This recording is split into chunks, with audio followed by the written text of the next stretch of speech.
with some questions to get us going. But this is the panel's. The panel is other people to take us where they're going to go on this one.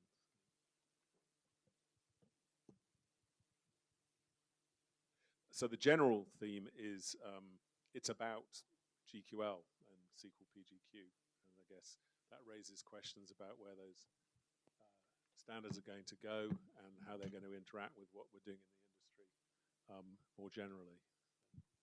So yeah, here are my questions. Sorry for the panel having to turn around. Hopefully some of you at least have seen some of these questions before. There's kind of a theme about the transition to GQL. We've already been hearing about the open cipher side of that. What's it going to look like? What are the issues around that? Any predictions? How fast can this happen? There's the future of GQL and SQL PGQ from the standpoint of what's in the standards, what's missing, what are the priorities for additional technical content. And I'd draw your attention to Keith Hare's observation that the SQL standard has gone through, I don't know, 6, 7 editions, big editions over a 40-year period. Didn't happen overnight. So these are very young standards. We're probably sitting somewhere between 1978 and 1984 in terms of maturity, if we look at it from an SQL perspective. There's the relationship of GQL and SQL in the future. So Andy Pavlo, who I'm sure is known to many of you, in his more controversial moments has been heard to say that SQL PGQ will eat graph databases for lunch. There won't be anything left of the graph database market or the dedicated graph database market because you'll be able to do it all with SQL PGQ. And then I guess there's a related question, which is what's happening between property graphs and RDF? Where are we actually going? Because these standards have started to help level the playing field in the sense that the RDF world has had standards for a long time. Back in 2019, when I was chairing the W3C conference on the future of graph standardization, graph data standardization, we made the observation that the property graph people had to catch up. That certainly happened with GQL and SQL PGQ, but it's not a finished process, and it also raises questions about LPG and RDF. So somebody who actually was probably involved in this at least as early as I was, and possibly earlier. Peter, could I ask you to give us your opinion to kick us off on SQL PGQ and GQL? Like, what's the future for those two standards? And what do you think about Andy Pavlo's position? I think you may have views on this. Yeah, so it's on the one hand good to see that the graph property graph market is transitioning to GQL. So this will, I think, strengthen the property graph market because it will kind of unify the space more and give it a more solid base, let's say, and as a general direction for the industry to choose graph database technology. So because it will give more flexibility in choosing between various vendors that all standardize on a single query language. Of course, we know that from history that there are going to be, well, probably compatibility issues, etc. But it's still a big step towards a single paradigm, at least, querying paradigm. So on the one hand, I think the transition to GQL is going to help the property graph database vendors as their market is going to be strengthened and become a more serious technological alternative to the relational market. On the other hand, if you then look from the functional point of view, so like what are the possibilities currently of GQL and what are the possibilities of SQL PGQ, then SQL PGQ has a lot of or actually covers most of what GQL also offers, which creates in a danger for the property graph companies. The thing that Andy Pavlo kind of says that relational vendors are going to eat the market because now they become more capable for graph workloads. That is possible. Also, on the other hand, that that does require the relational vendors to actually adopt SQL PGQ, and we have seen well, at least well, Oracle, and I was really pleased to hear that Spanner announced GQL availability. So there is indeed movement, but missing, for instance, is Microsoft and certainly also Postgres. Um, so these are still, there are still relatively large players who are in the relational space who have so far ignored SQL PGQ or have not talked about it at least.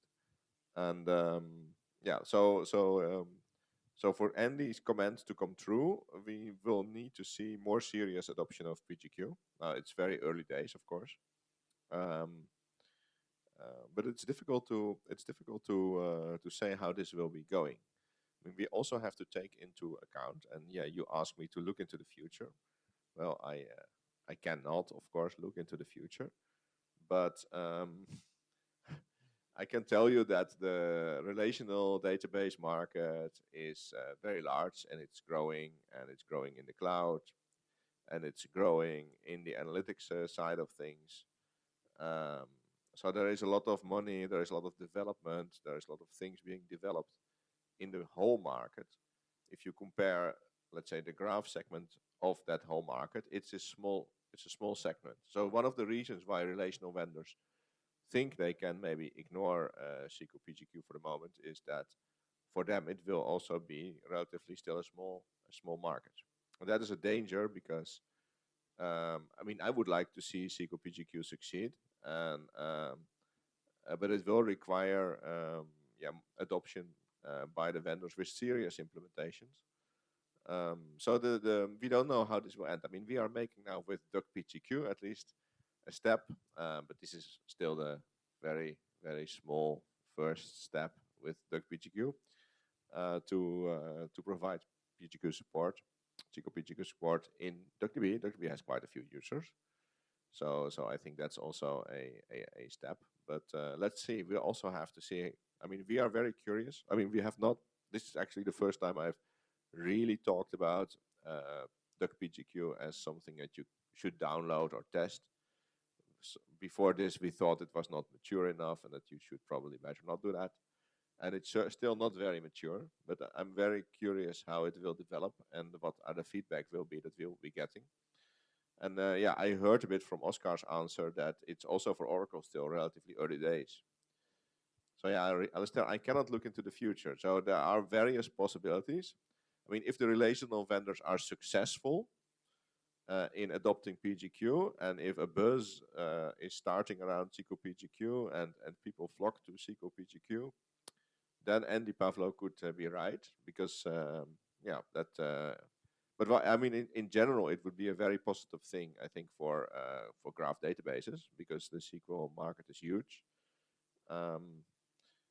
If that doesn't happen, actually, then GQL will be yeah, something that will actually strengthen the independent, smaller graph database companies and products that are out there. So don't know. I mean, they will stay to be there. I mean, the graph market is small, but it's steadily growing. So, and GQL will help it grow better. Cool. Well, thanks for that. I'd like to bring Ming-Chi in actually at this point with a specific question that's related to this, which is when you created TigerGraph and you had your GSQL language, one of your big motivations was familiarity for developers to actually bring people from the SQL world into the graph world. If SQL PGQ had existed then, would you have oriented around SQL PGQ, or let's say both things had existed, SQL PGQ and GQL, would that have been something you'd have pointed towards, SQL PGQ, or would you have still been looking at a more pure graph solution, do you think, from a language perspective? And I'm also interested in your more general, ideas around this. But Yeah, I look at the CQPGQ from the beginning. So I think from my experience, CQPGQ is kind of handicapped. So it's not suitable for most graph use case we have seen. So what we think graph databases most likely be thriving is something like store procedure, like a CQ store procedure from Microsoft or PLCQ in Oracle. So you kind of do one query block to do pattern match or some variable length pattern match. And then you collect some information either in tabular format or you decorate those information into the graph elements that you have seen. And then you go on to your next query block logic. And then this kind of side effects decorated query block is what really make graph traversal powerful. So I think CQPGQ started as a table output from graph pattern match and then embedded those output table into a single query block. And then you kind of limited your expressive power. That's what I see. And if you say at the beginning, Telegraph was founded, and there's a CQ stored procedure that allow you to do one query block after another query block, and how you compose them is very free. Then I think we will just follow that. Like Cipher. Cipher is linear composition. Is one query block after another query block, and the previous query block drive the next query block. It's kind of linear composition, but Telegraph view is a little bit relaxed, and we think any query block syntactically top down can use a subsequent query block can use the top the former query blocks side effects, so that we can make any free composition. So that make a graph really Turing complete and make it more closer to what people are traversing graph. Are you?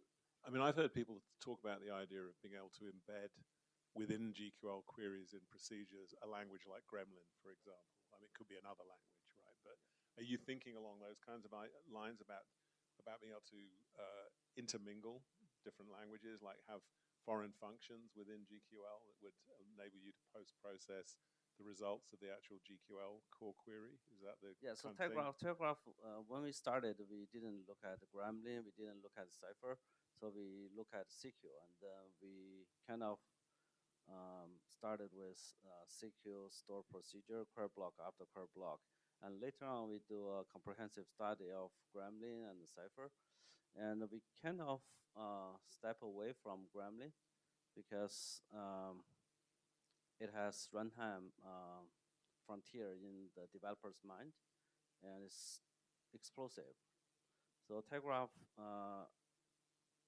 analyze the complexity of Gremlin, and then we want to stay away from Gremlin thinking, the Gremlin way of thinking that you cannot remember your frontier and then you traverse from there. And when the query become complex, the developer mind is exploding.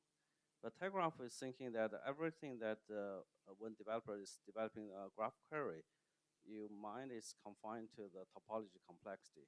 Let's say you have n graph elements, so you can decorate those n graph elements. So you never go beyond that complexity. But Cipher is kind of different. Cipher is a chain of table drive another table. Is very fluent, like functional language in the flavor of chain thinking.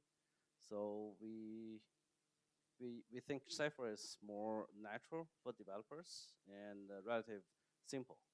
So that's why we embrace Cipher. in addition to our accumulator design. Cool. So I think from a Nebula standpoint, you kind of had to look at what language to do, yeah, and make a decision about which way to go. And you obviously made the decision to go with GQL. So with the sort of with that lens, it's kind of interesting what your opinion is about GQL and building graph features on top of SQL and so forth. I'm not saying that was really part of what you would have directly confronted, as you already had a pure graph database. But what's your view on this issue of the relationship between GQL and SQL PGQ? It's not my decision to choose for GQL. That's my boss' decision before I joined in the company. Yeah, but from my current understanding, I think the largest threat to the graph databases and the community in general is that the market is not very big, as Peter has pointed out. So I personally desperately want both PGQ and GQL to success. That means a lot of users love graph technologies. And we have just finished the 5th VLDB conference for databases. The VLDB stands for very large databases. And in addition to being very large, databases has been very complex and diverse as well in the past 5 decades. There are many kinds of databases, many kinds of languages, many kinds of different systems, as long as people are fine with. Some of them love to use, some of them, those systems will be there. Right? So I think I'm very open to different extensions and different languages. We have chosen GQL because we have always been a graph native database. And we don't have any heritage that we could inherit from SQL database anyway. So GQL is our best choice, of course. As far as PGQ, I think I agree with Mr. Wu here that it does have some limitations.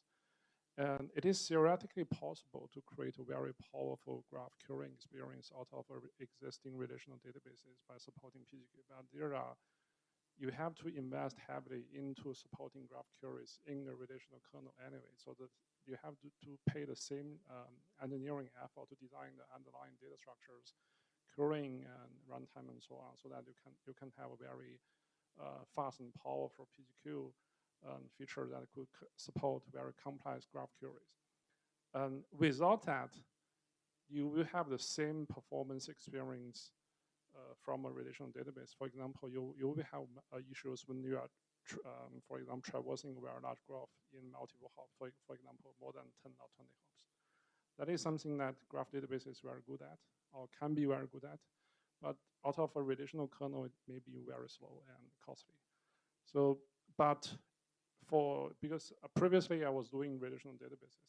So from the point of a relational databases developer, so the priority to support PGQ or graph features may not be high enough. For example, in cloud-native databases, the priority is to support their own important set of features, like to support very low latency transactions and queries, or to support multi-master in a databases that is very good for transactional operations, or to upgrade the storage to make it as cheap as possible and as scalable as possible, and so on. So that is the priority for SQL and relational databases. And the graph analytics and the requirements for graph queries is not that important. I have talked to my previous bosses that is governing the development of relational databases. They don't have strong interest in supporting PGQ in their existing relational databases like MySQL and similar systems. I won't point out names, but it's not very important to them. It's interesting that Google and Oracle has added these extensions. But since we are in China, as long as in the Chinese market, I don't see this strong interest in supporting PGQ in existing relational databases.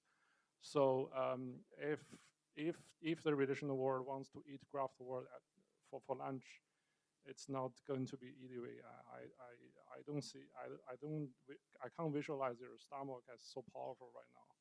So for the time being, so graph technologies or graph native databases and GQL is still the best choice for users if they have serious requirements for graph queries and analytics. So I think it's going to be in this way for at least the coming 2 or 3 or 4 years. And So previously, the graph databases have this disadvantage of being slow. So there are a lot of claims that graph database is not fast enough compared with relational databases. But right now, it's not that difficult to become fast if you are investing in the same technological roadmap.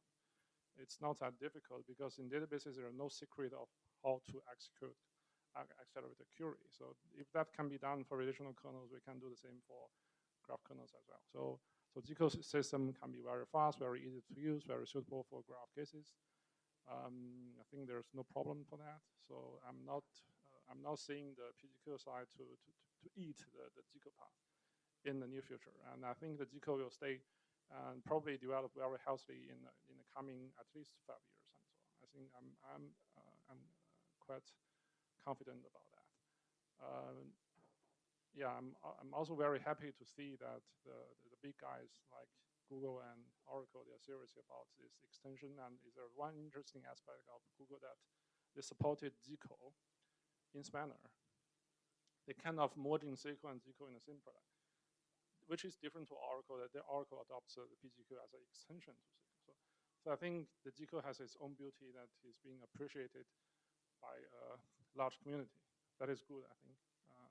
With more efforts, I think GQL can be a very vivid extension to the database language. Cool. Before bringing you in, Honglin, I just make the observation, I think, reading between the lines of the Google announcement, that they've actually implemented SQL PGQ, but they've billed it as implementing GQL, which is kind of interesting, because what they want is they want the marketing boost of GQL, even though the first thing they did was implement, so it's like a stepping stone. But yeah, I don't know.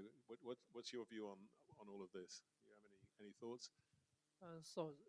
Actually, in Ant Group, we have about 500,000 cores deployment in our scenarios. So I have many scenarios. For example, we have the SQL query, and it has many joins, and it doesn't run quick enough. So we transfer the SQL query into graph operators and store it in the graph, and then we use the graph engine to make it faster. And also, actually, in my group, and it's graph native, and we doesn't do SQL part, so we start from the graph part, and we didn't care about the SQL PGQ very much. And from my view to SQL PGQ and GQL didn't seem very much different. But I think when we use SQL PGQ in SQL, so we need to the data is in a table view, and then pass it to the graph part in the SQL PGQ, and the output is also a table view. I think maybe we should use graph, and it means I think the GQL, the input is actually a graph, and now as some of the output is a table, I think it should be a graph, and so it will be composable. And the graph, compute, and then it's an output graph, and then next compute. So I think GQL we have some maybe trade-off. We make the output to be a table, and in the future, I think a graph view, and the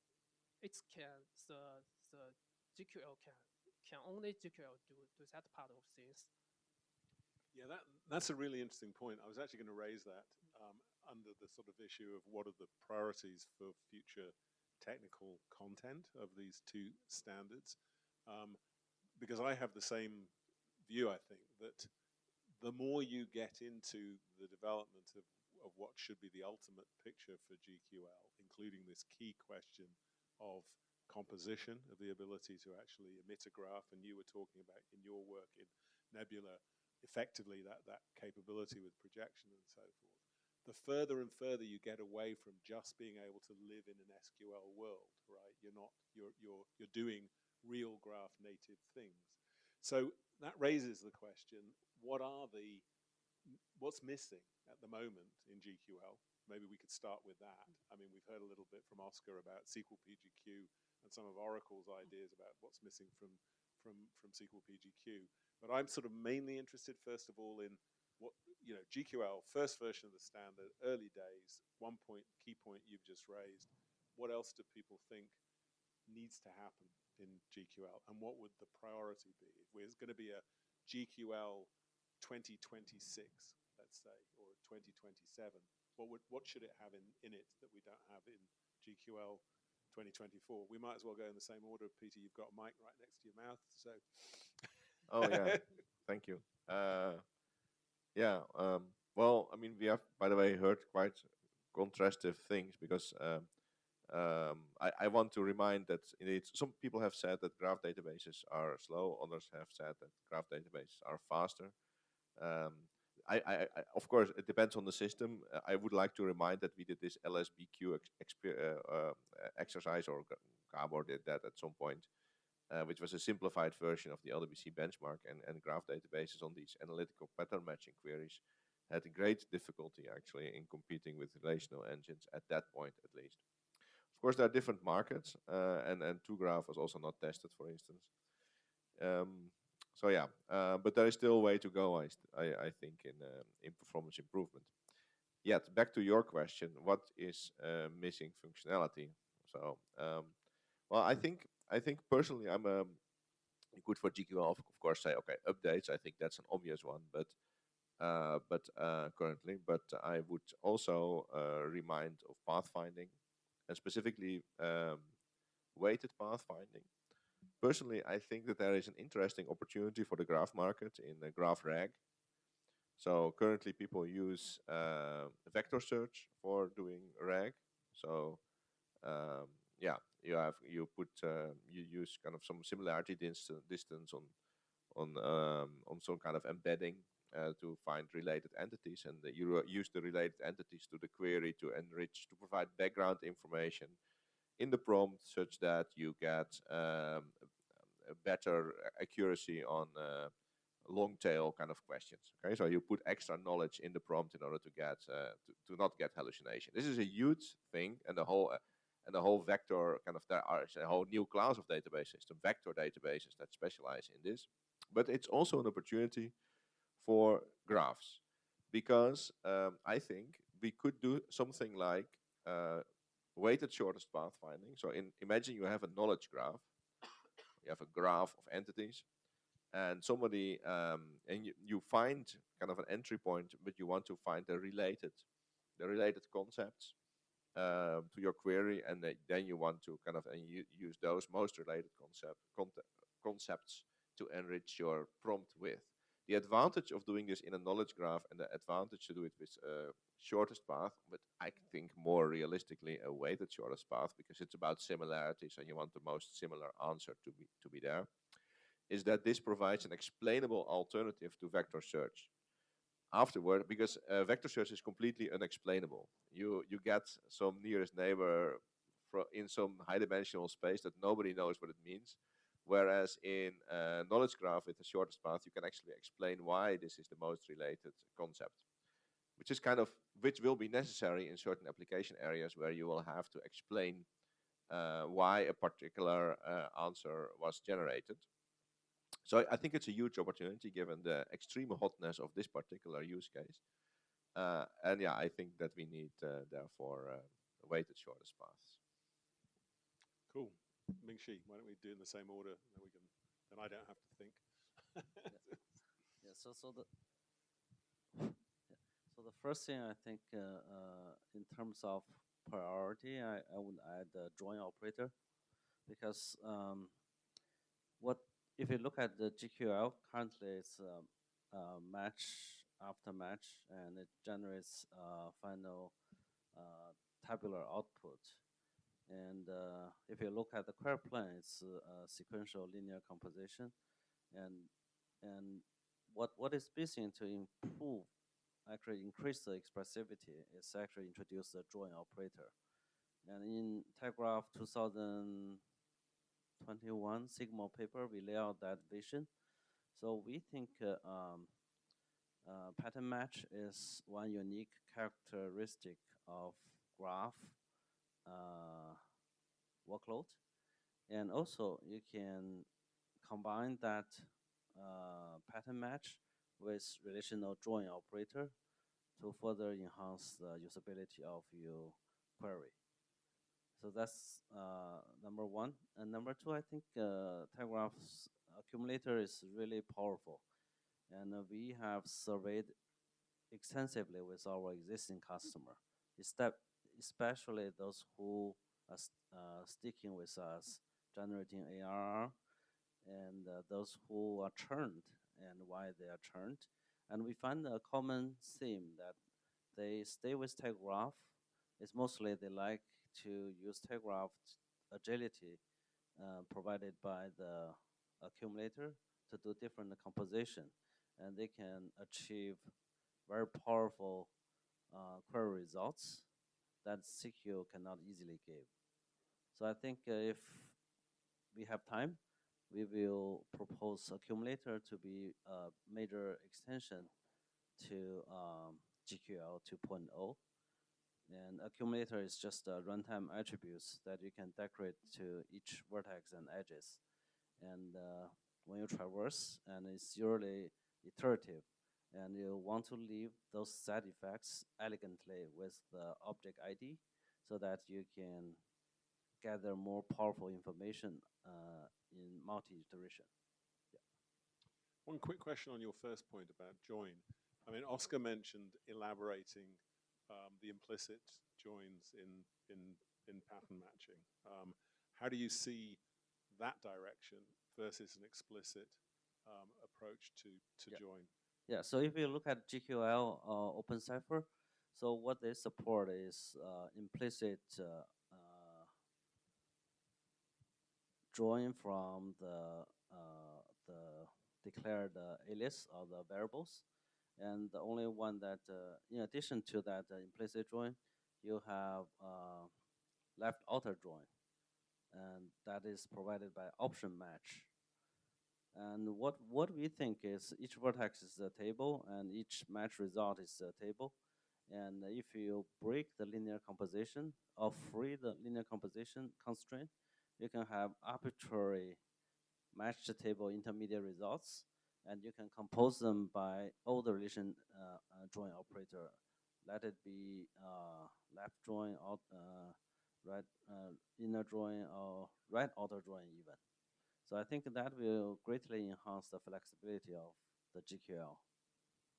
And but another way of breaking the linear composition would be to be able to do proper, nested queries, which would depend on the sort of compositional character of the language and so forth. How do you see the trade-off there? Because those are two different directions. I mean, what you've described, I think, is a simpler step than the big step towards the fully compositional language.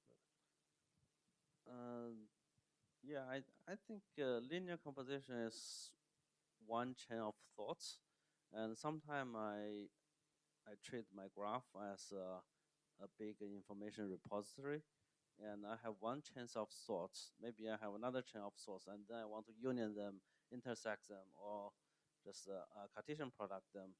So breaking that in linear compositions, in addition of the linear composition sorts, using the drawing operator will make you expressive power more richer, I think. But in what way, it's really dependent on the developer's thinking. I think most of the multi-step thoughts can be better provided by top-down chain of a step-by-step chain of thoughts instead of using a nested query. So you've been thinking a lot about this issue of graph projection, right? And that's and you know the whole sort of subgraph in quotes issue, but it's broader than that. So, your thoughts on this kind of area? You know, it's maybe elaborate a little bit on what you said from in your talk around that question. So firstly, I agree. I'm happy that Telegraph would probably propose accumulators into next version of GQL. I personally like that feature. Additionally, I think many existing features that have been successful in OpenCipher and or Telegraph and so on should be adapted to GQL and get appeared in the standard, I think. Because these features are good features, although they are not originally proposed as part of GQL. That's powerful because all those features will help GQL to excel, at least in the graph market. After we get excel in the graph market, we can compete with SQL in the SQL home ground. Regarding of graph projection, it's actually similar to the memory projection in Cepher, in Neo4j, I think. Neo4j also has this feature for users that you can specify the queries to project nodes and edges in the memory, and after that you can run many graph algorithms. I think at least in the LDBC BI benchmark, there are Cepher queries using these features to produce a memory resident subgraph and then execute some complex algorithm by calling some procedures. So all these features are actually very good features. They have existed in OpenCipher and Telegraph and so on. I think they should get adapted to GQL and proposed to a standard to be international industry standard. That kind of projection is a projection into a different.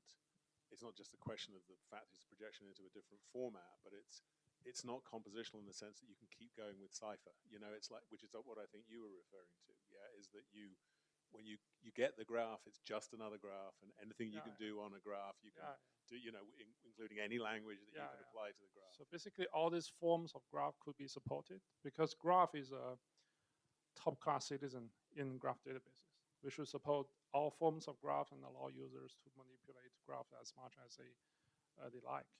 So in addition to the current form of GQL, I think there are still limitations on how users can express their intention to query graphs with GQL. For example, if I understand correctly, in some fintech scenarios, when user want to declare a path pattern, sometimes they want to declare adaptive filters on edges. For example, the case some property of the case edge should be larger than the k-1 edge. For example, they probably need to have this adaptive filters that depends on how much data you have traversed from graph. So I think this kind of features is actually useful in the market, but I don't think GQL has a proper way to support it. So there are spaces in the grammar that we can explore to support a richer set of graph native features that may help users to write their graph queries more easily and in a way that is easy to understand, easy to debug, and so on. That is it should be much easier than the equivalent SQL queries with some CTE features and so on. So it should be very easy to do that with GQL. I think that should be the priority because that is our home ground. Yeah, that's basically great. And so beyond the compositional point, do you have other thoughts in terms of priorities for additional features, changes in GQL or PGQ? As Never mentioned, and I think in his talk, he has mentioned about 200 terabytes, the biggest graph, yeah. So, and I also see when some customer they want to use graph, he will throw anything to the graph, and they use a graph database like a graph warehouse. So everything, and so at the same time, they say he want to query and he also want analytic.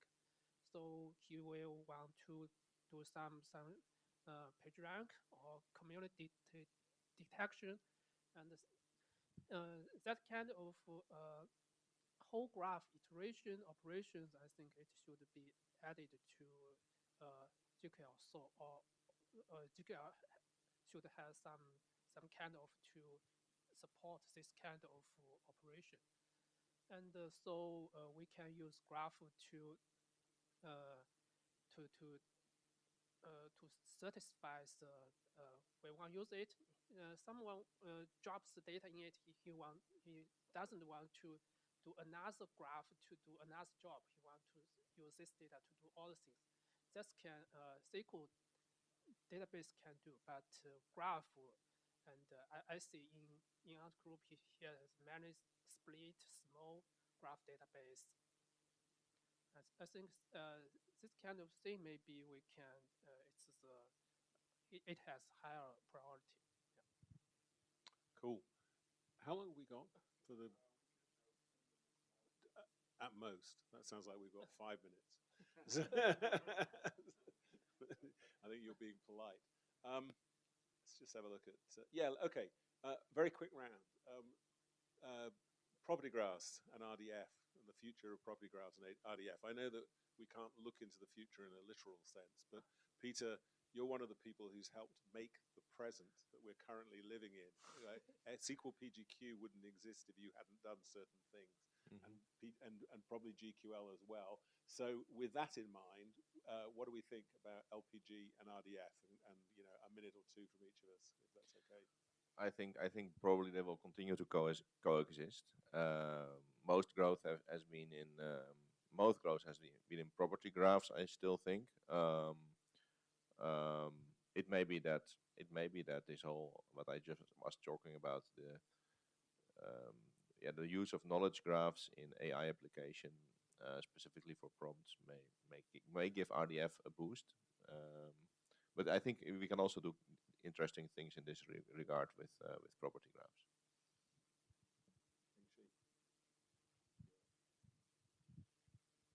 Yeah, I agree with Peter that they probably will coexist, but property graph will discover more use cases for large language model, for sure, due to its more versatile modeling and able to incorporate more richer structured information. Yeah, that's my thoughts. I actually don't have any experience with RDF. I think my understanding of graph is based on property graphs alone. I think property graph is natural enough. Maybe they will coexist, of course, I think. But our product will be only built for the property graph. Yeah. So I think RDF is better defined. So it has like property graph, we have GQL, but GQL has a long way to develop. And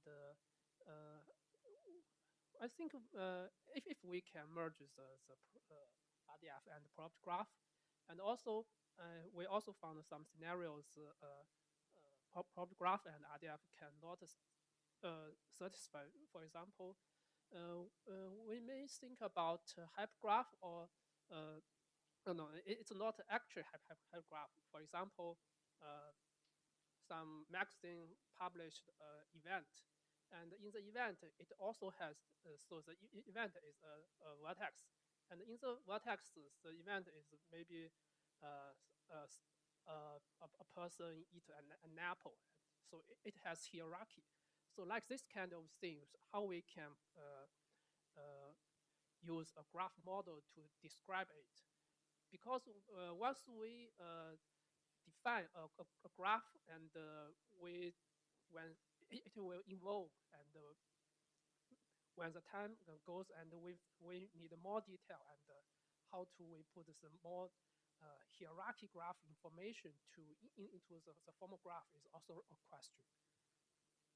Yeah, that's an interesting one. I think this sort of statements about statements issue is going to become more and more important for property graphs, that it's hard.